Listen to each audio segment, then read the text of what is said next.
Well, the top of the morning to you, and blessings the rest of the day. Hi, I'm J. Lenora Bressler, also known as your favorite little leprechaun, here wishing you a very happy St. Patrick's Day. You know, today is not just about leprechauns and gold at the end of rainbows, shamrocks, and green beer. There's actually a St. Patrick behind this day, and it is his feast day that we are celebrating.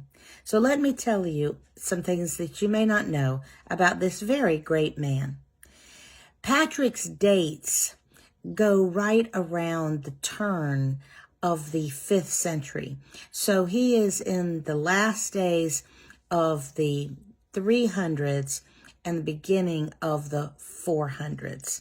He lived to be a very old man, so we're talking about a substantial chunk of time running right up into the 430s. He started out as a child by the name of Maewyn on the west coast of Wales. That's right, he's Welsh, not Irish.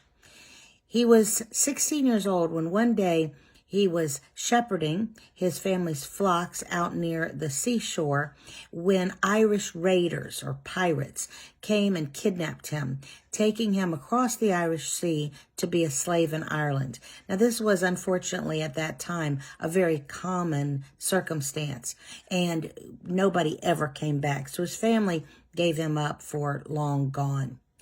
Once in Ireland, he was transferred 300 miles to the west coast of Ireland, where he was put to work as a slave, doing what he knew how to do, which was shepherd sheep. Now, his parents had been Christian, but he was not a profound Christian at that time, nominal at best. But over the course of the next 7 years out there by himself with those sheep, he came to an abiding faith in the Lord Jesus Christ. When he was about 24 years old, he had a dream, a very profound dream, in which an angel told him, "Your boat is waiting." He took the angel at his word and escaped, traveling the 300 miles back across Ireland to the eastern port at night, sleeping and hiding during the day and then traveling during the night. When he arrived at the harbor, he saw a boat that he felt he was being directed toward and talked to the captain asking for passage. The captain sized up that this was a runaway slave and did not want to get involved in this because runaway slaves were punished by death, and anyone aiding and abetting them was also punished. So he said no. Maewyn turned around, was walking away, but was fervently praying. And during that prayer, the first mate of the captain convinced the captain to take Maewyn home. When he arrived back in Wales, his family couldn't believe that he was alive. He told them that he wanted to become a missionary. A missionary. Why? Because he'd had another dream. And in this dream, he said that the voice of the Irish had begged him to return and teach them the gospel. He took the name of Patrick as his new name and tried to be appointed by the church as the first missionary to Ireland. But he was thought to not have enough education in theology, and so that post went to someone else, and he went to the continent to study.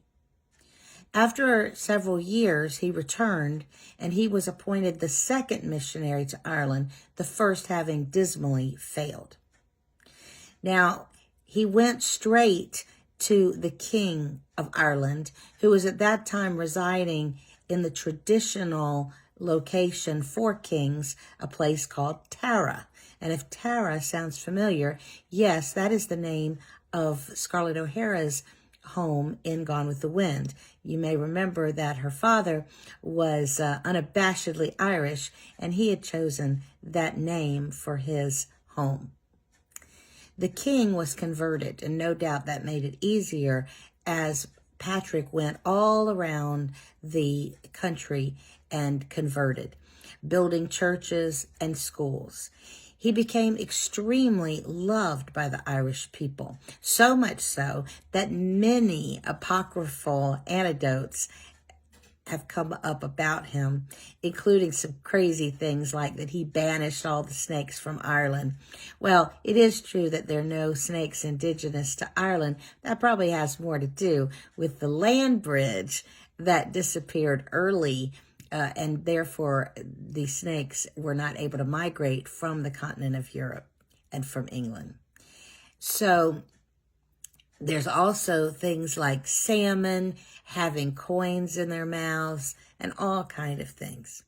Now, it does appear to be true. It certainly is the long-time tradition that Patrick used the 3-leaf shamrock, not the 4-leaf clover, but the 3-leaf shamrock, to explain the Trinity, that there could be 3 in one, and yet all being of the same substance.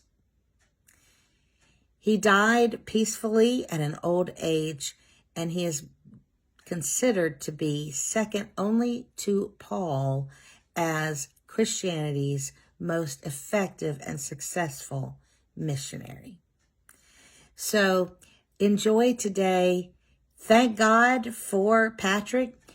Remember, that was quite something for a escaped slave to go back into that land where he could have easily and under the law been recaptured and killed. But he felt the call of God, and he had the courage to do what he had been called to do. And there was great success. May we also listen to our calling and be brave enough to take it. I'm J. Lenora Bressler. Visit me on the next edition. And happy St. Patrick's Day. Erin Go Bragh.